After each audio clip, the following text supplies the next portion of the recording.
Origins Explained is back with another quote-unquote banger. Anyways, enjoy. Hi, it's Katrina. Number 10. Four-legged kangaroos. There was a giant kangaroo that lived in the Papua New Guinea highlands 20,000 years ago, and it hopped around on four legs. This animal lived long after some of the largest and most terrifying prehistoric monsters had already gone extinct in Australia. Right off the bat, calling these animals monsters for basically no reason at all. So, I'm not surprised. This is from Origins Explained, alright? Paleontologists from Flinders University recently examined ancient bones of megafauna discovered at the Nombe rock shelter site in Chimbu province. Their research was part of an effort to understand more about the prehistoric creatures of Papua New Guinea. They used new technological advancements to date the bones and were shocked at the results.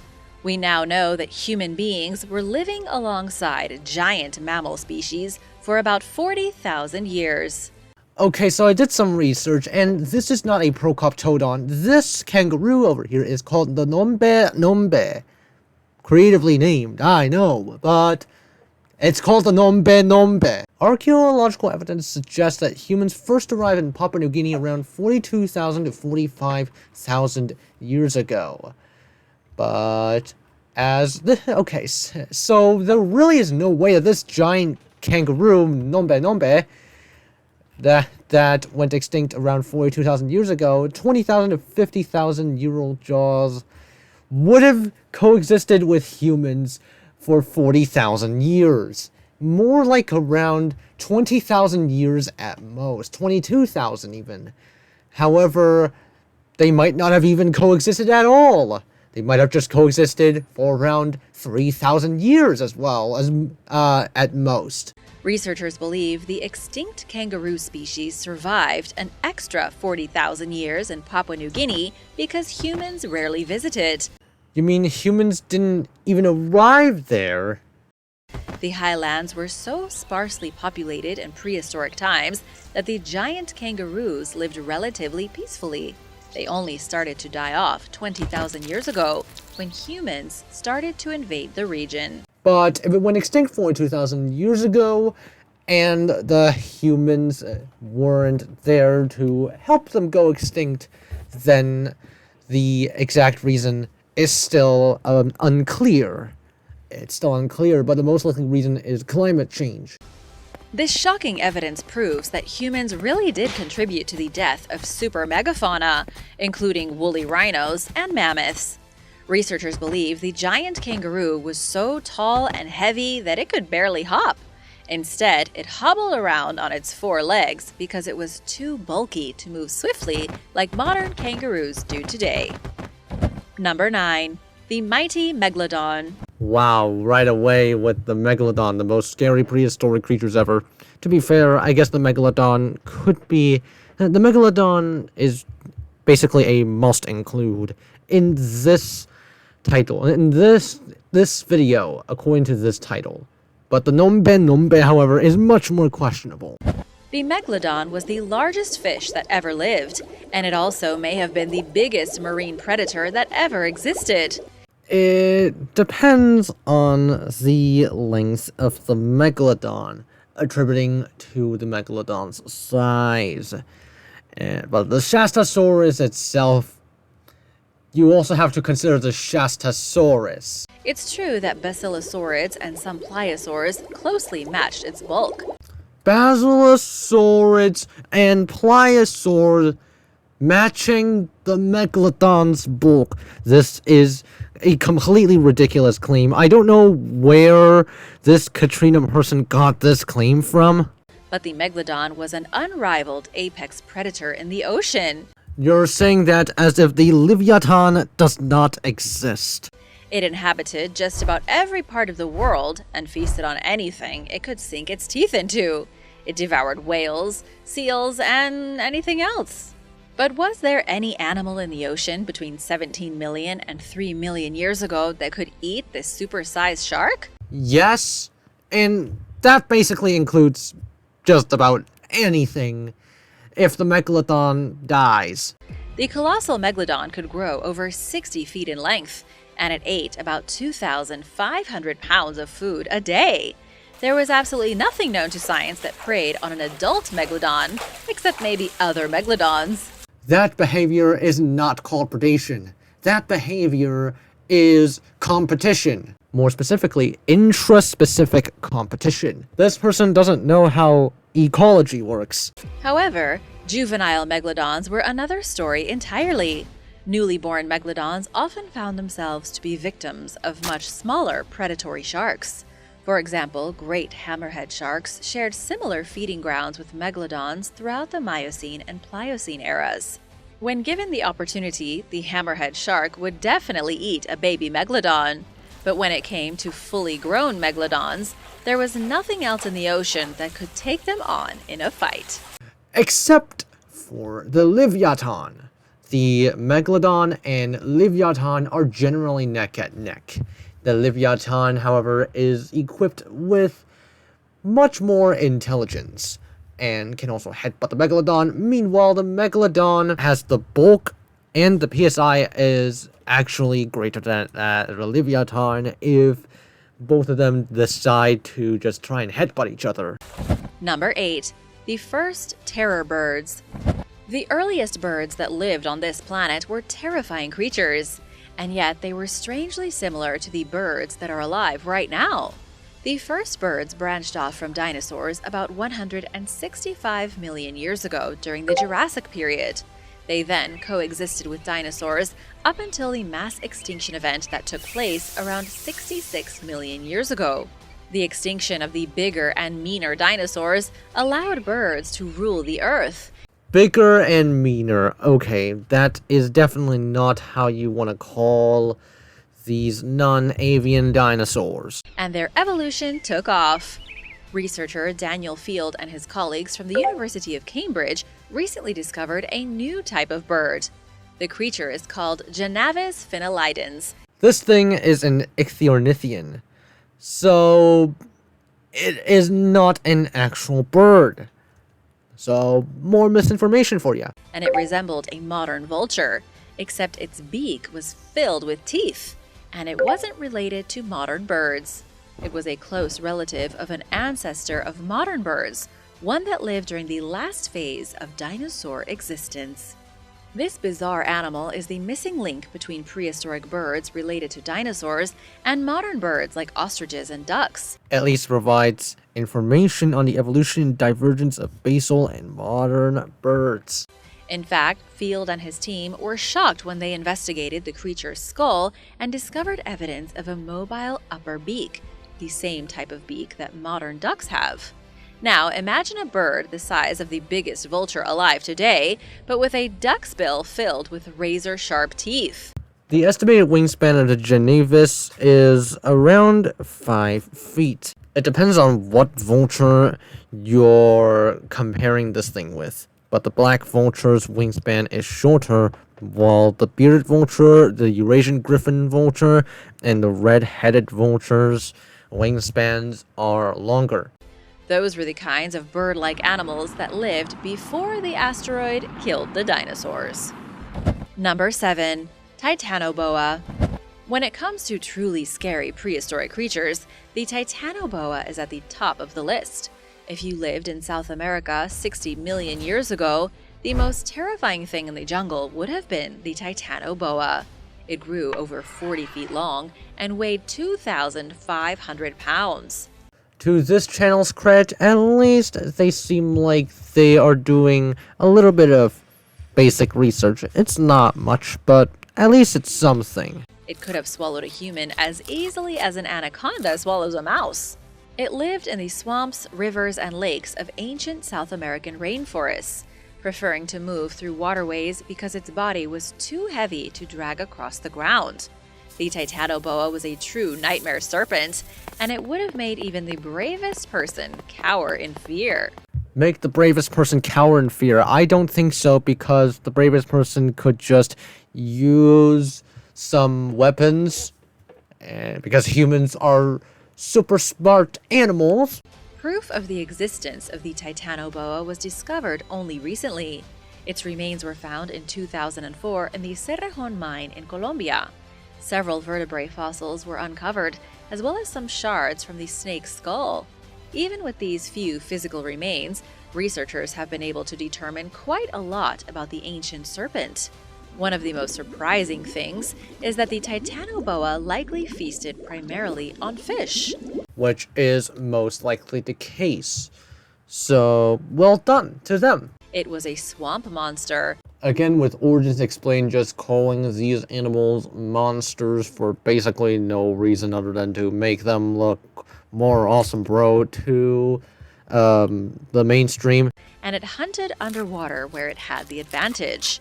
Being 40 feet long might sound cool, but it was a bit of a drag when it came to hunting on land.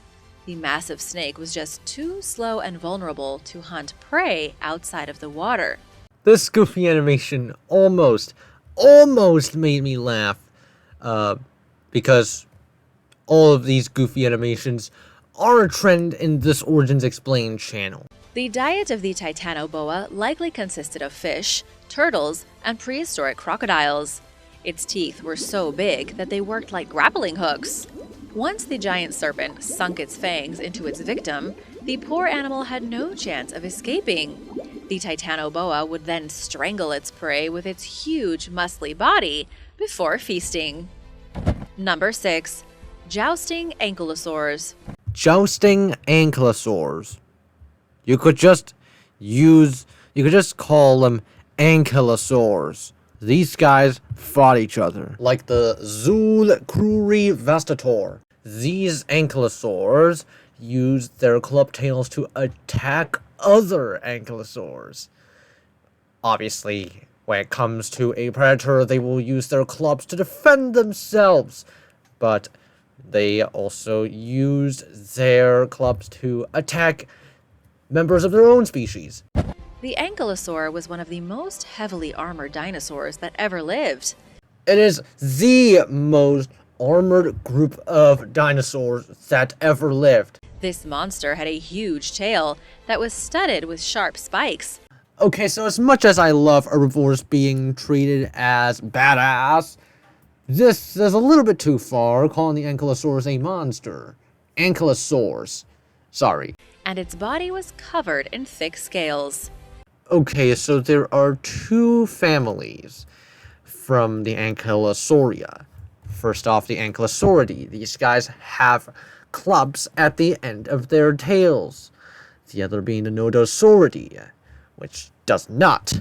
There's also the Parankylosauria, which also does not. The Zulcrucivastator belongs in the Ankylosauridae family. Not only that, the Ankylosaurini tribe. So, it has a club tail. Okay, so you're not 100% wrong here. So, the Zul's tail is about 3 meters long with sharp spikes running along its sides. The ankylosaur was the closest thing we've ever gotten to a biological tank. Up until very recently, scientists were under the assumption that the ankylosaur only used its tail for fighting off predators. However, a recent study has shown that ankylosaurs may have fought each other with their tails in epic jousting matches to assert dominance. Paleontologists used the remains of Zulcrucivastator for their investigation, the most complete fossilized ankylosaur currently in existence. The specimen is stored at the Royal Ontario Museum in Canada, and its name, Crurivastator, is Latin for destroyer of shins. As you can likely guess, it got its nickname from its 10-foot-long tail of destruction. Okay, so this is one of the rare instances where I could actually agree with Origins Explained's description, because this thing really is powerful. Well, club tails are powerful, so yeah. This particular dinosaur lived 76 million years ago. It was 20 feet in length and weighed 5,500 pounds. The first thing that struck the research team as strange were the broken spikes along its flanks. Clearly, the ankylosaur had sustained some kind of combat damage. Sections of its skin had healed while the beast was still alive. It got into a fight, but then it healed and went on with its life. Further investigation showed that the injuries most likely came from the brutal club of a different ankylosaur. It couldn't have been a predator because of the position of the injuries that happened. It couldn't have been a predator because if the predator tried to inflict damage on that area, it would just be destroyed. They would just be destroyed. Scientists are now theorizing that the ankylosaur's club tail was used in the same way that deer and antelopes use their horns.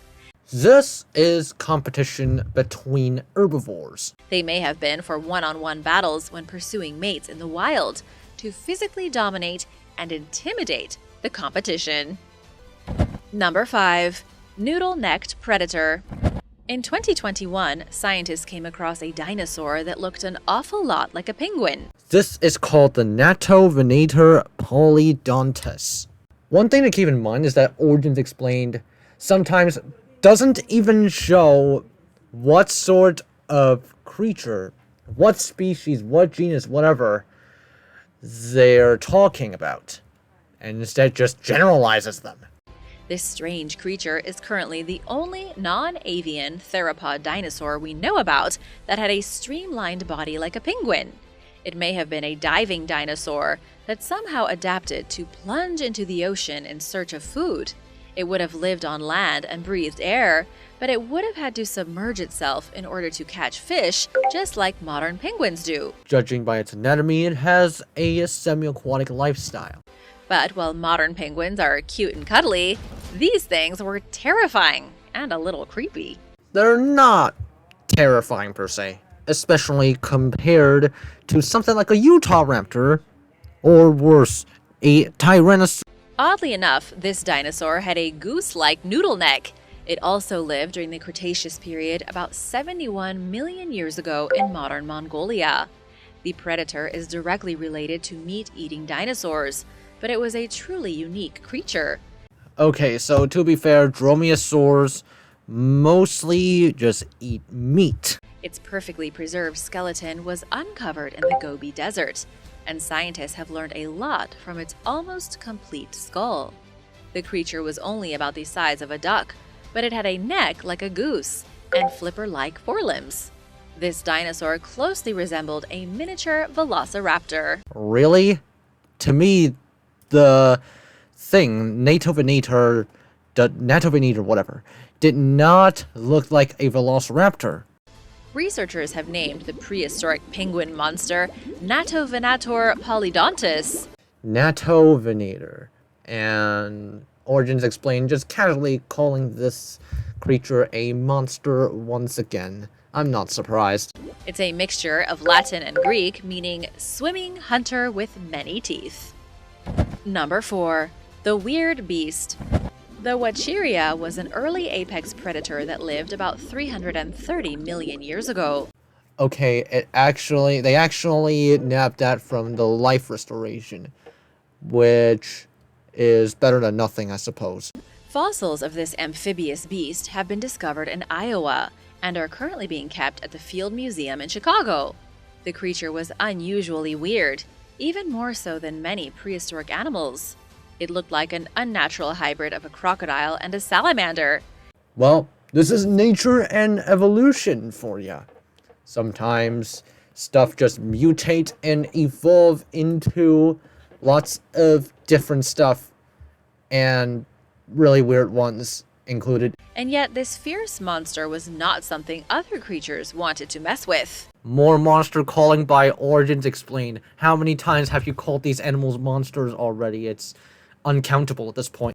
It lived long before the dinosaurs, and true amphibians or reptiles evolved, ruling the Carboniferous period. More specifically, the early Carboniferous at around 340 million years ago. Scientists recently did a full examination of the Wuerhosaurus's fossilized bones. They found that instead of growing slowly but steadily over time, like later reptiles, this thing grew quickly, like mammals do. Within a very short span of time, it grew from a tiny baby to about 7 feet long. This creature had a large skull and chunky limbs. It most likely feasted on ancient fish and land-dwelling animals, meaning it could survive in and outside of the water. Which is a common trend for many animals in the Carboniferous, as more and more animals go upshore. This makes the Wuerhosaurus one of the first major predatory amphibians in the world. Study co-author Ben Otu calls the Wuerhosaurus a wonderfully weird beast. He says that if it were alive today, you might mistake it for a giant salamander. It had the size and shape of a caiman, but it didn't have any scales. Number 3. The monster turtle. At this point, I don't really have to explain why calling animals monsters is wrong, because this person just calls these animals monsters. Oh my god. How many times? Paleontologists recently discovered a terrifying turtle that lived in the ocean 80 million years ago. The fossils of the never-before-seen species were uncovered in Spain between 2016 and 2021.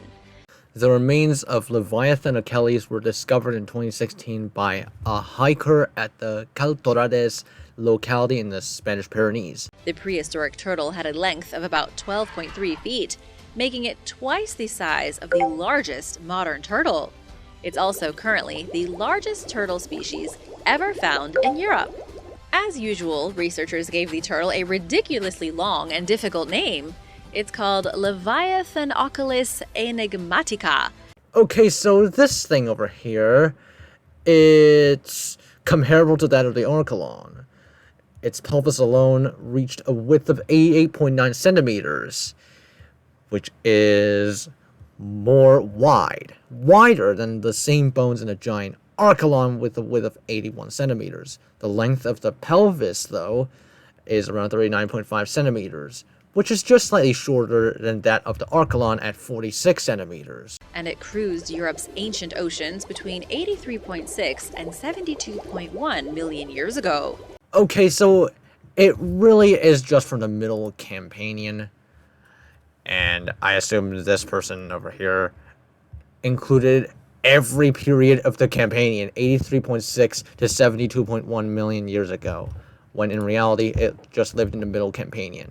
It was only slightly smaller than the extinct Archelon ischiros, the current record holder for the largest turtle that ever lived, reaching a maximum body length of 15 feet. Researchers found a unique protrusion on the pelvic bone of the ancient turtle, which they believe is linked to its respiratory system. It's unlike anything that's been seen in other extinct turtles, meaning this creature is an entirely new genus. It also seems to prove that there was once an evolutionary line of massive turtles that grew to positively behemoth sizes. Positively behemoth. That is a little bit concerning to describe them as that, but whatever. There are likely lots of other ancient giant turtle species waiting to be found. We just have to wait and see. Number 2. Scutosaurus. The Scutosaurus was a type of parasaur, and it was a truly muscular monster. Man, I can't help but just jump every single time this person calls animals monsters, because they are just animals, not bloodthirsty killing machines or anything. This ancient creature was built tough, with a heavy frame of bones layered in thick muscle. This in turn was completely covered by a nearly impenetrable hide, giving the prehistoric monster a full suit of enhanced armor. There really is no point at this point complaining about animals being treated as monsters. Origins explain just why. Why do you always call these animals monsters? Like, come on. They are just animals. They are not your toys. It wasn't built for speed, but for waddling across ancient Russia where it munched on vegetation. The unusually keen hearing of the Scutosaurus made it a truly terrifying creature. Researchers believe the dinosaur's hearing was so exceptional. Oh my god. Okay. This is just classic Origins explained at this point. calling the Scutosaurus a dinosaur, which is completely and utterly ridiculous. Scutosaurus is not even a dinosaur. Okay, it is a reptile, but it is not a dinosaur. Guys, does this Scutosaurus look like a dinosaur to you? It looks much more like an armadillo than an actual dinosaur. That it was almost supernatural. It apparently communicated by bellowing, ear-splitting calls to other members of its species. This thing scuttled around, standing nearly as tall as a person, wailing like it was being murdered. This was made even worse because the 1-ton Siberian titans likely traveled in herds. Okay, so it has a mass of up to 1,160 kilograms, so I'm not surprised if an average one would have a mass of around 900 to 1,000 kilograms. Also, herd behavior is... I don't see a problem with that. You're making it as if it's problematic. And their bellows could have been heard from miles away. These creatures were also capable of smelling water from several miles away, a feat not many modern animals are capable of. The land-dwelling Scutosaurus was most likely a distant ancestor of our modern turtles, living about 252 million years ago.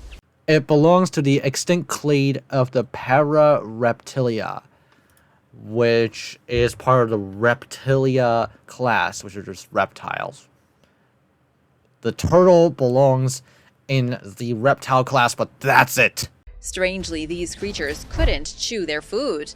Much like the sauropod dinosaurs that came millions of years later, the Scutosaurus likely swallowed rocks to grind up their food for them. Number 1. The nightmare shark. When scientists were investigating a 370 million-year-old shark fossil, they made a nightmarish discovery. The previously unknown species had a rotating jaw. I'm not even going to try saying its name. I give up. Okay, so it's called the Phaeromyrum okerbuchi, which is quite an astonishing name, but it's from Morocco, and Moroccan names for paleontology is quite crazy.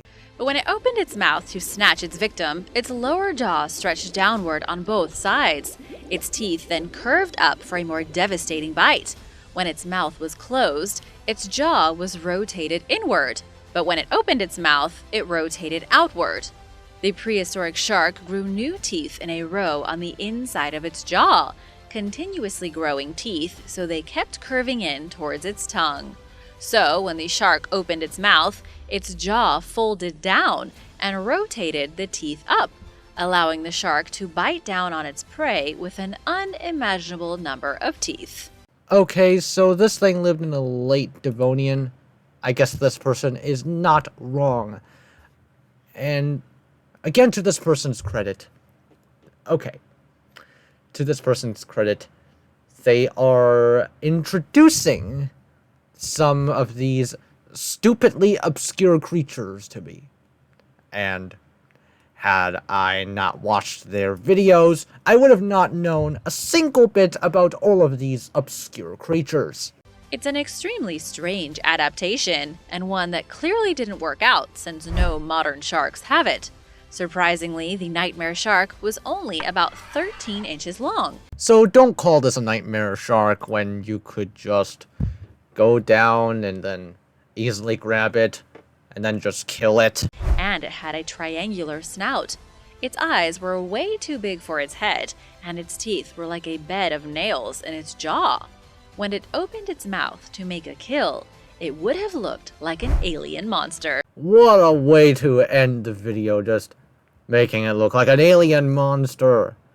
And then showing an alien monster like that.